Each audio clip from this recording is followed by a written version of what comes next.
500,000 clay tablets are scattered through the museums of the world, older than the Bible, older than almost anything. And until a few years ago, barely a person alive could read a single word on them. They are the oldest writing on Earth, pressed into wet clay by a people who vanished thousands of years ago.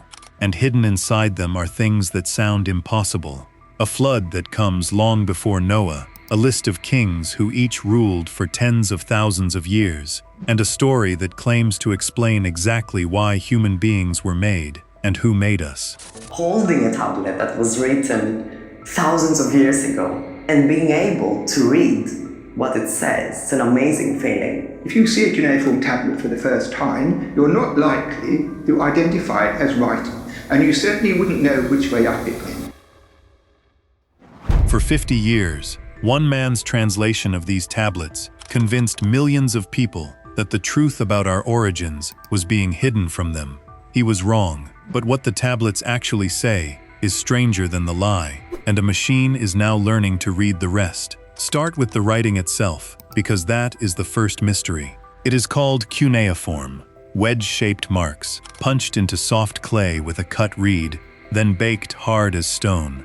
It is the oldest known writing system on the planet, first used around 3400 BCE in Mesopotamia, the land between the rivers, in what is now Iraq. The Sumerians invented it, the Babylonians and Assyrians inherited it, and for 3,000 years, it carried everything an entire world knew. Then it died. The language went silent, the readers vanished, and the tablets were swallowed by the sand. Today, more than 500,000 of them sit in the drawers of museums and universities. And here is the problem.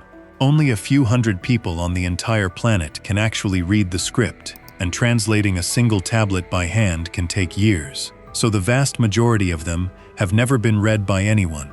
A civilization wrote down its entire memory, and we have been staring at it, unable to open it. And then, in 2023, that changed.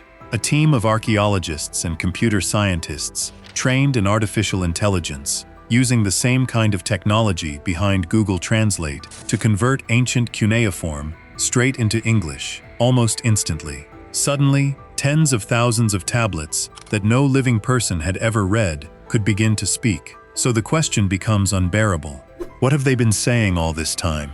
To understand what is waiting in those drawers, look at what we found the hard way. Rewind to the year 1872, London, the British Museum. A self-taught scholar named George Smith, a man who taught himself to read cuneiform in his spare time, is bent over a broken tablet, cleaning away centuries of grime, and the lines that appear underneath stop his heart. It is a story of a great flood, sent to wipe out humanity. A single man is warned. He is told to build a great boat, to save his family and every kind of animal. He sends out a bird to search for dry land. It is the story of Noah's Ark, almost detail for detail. But this tablet is older than the Bible, and the flood story it tells is older still. Smith is so overwhelmed that by the accounts of the men in the room, he leaps up and begins running around, tearing at his clothes. He says he is the first person to read those words in 2,000 years. That flood story is part of the Epic of Gilgamesh, one of the oldest works of literature ever written. And it was only the beginning of what the tablets remember, because another tablet, the Sumerian king list, records the rulers of these ancient cities going all the way back to the beginning, and the numbers are staggering. The first 8 kings, it says, ruled for a combined 200 years. One king alone, Alulim, of the city of Eridu, is said to have reigned for 28,800 years, another for 43,200. Then the list reaches a single, chilling line: the flood swept over. And after the flood, the rains suddenly collapse into ordinary human lifespans. Long-lived god-kings. Then a great deluge.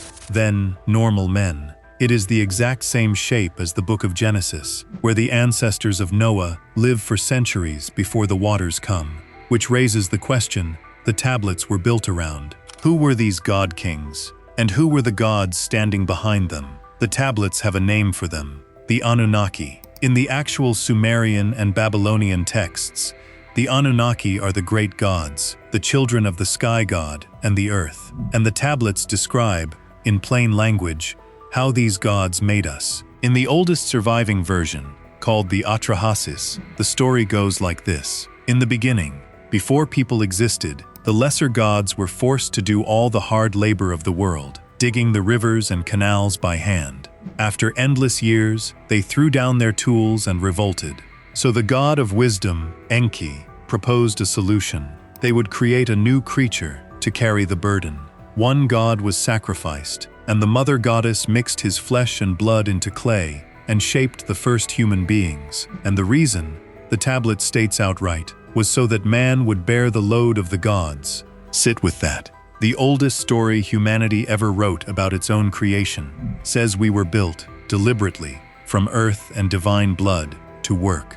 And this is exactly where the story got hijacked. In 1976, a writer named Zecharia Sitchin read these same tablets and told the world what they secretly meant. The Anunnaki, he claimed, were not gods at all. They were extraterrestrials from a hidden planet called Nibiru that swings through our solar system every 3,600 years. They came to Earth 450,000 years ago to mine gold, and when the work grew too hard, they genetically engineered the human race from apes to be their slaves. His books sold in the millions, in dozens of languages, and they became the foundation for an entire genre of ancient alien television. There is just one problem. Almost none of it is actually in the tablets.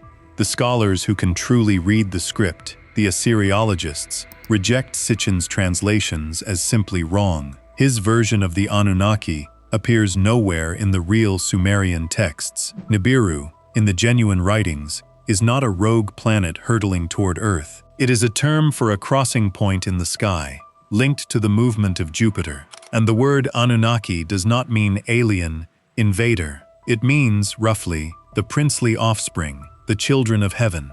There was no gold mining space colony. There was no slave race experiment. A modern myth had been built on top of a mistranslation, and it buried the real story underneath. And the real story is the more astonishing one.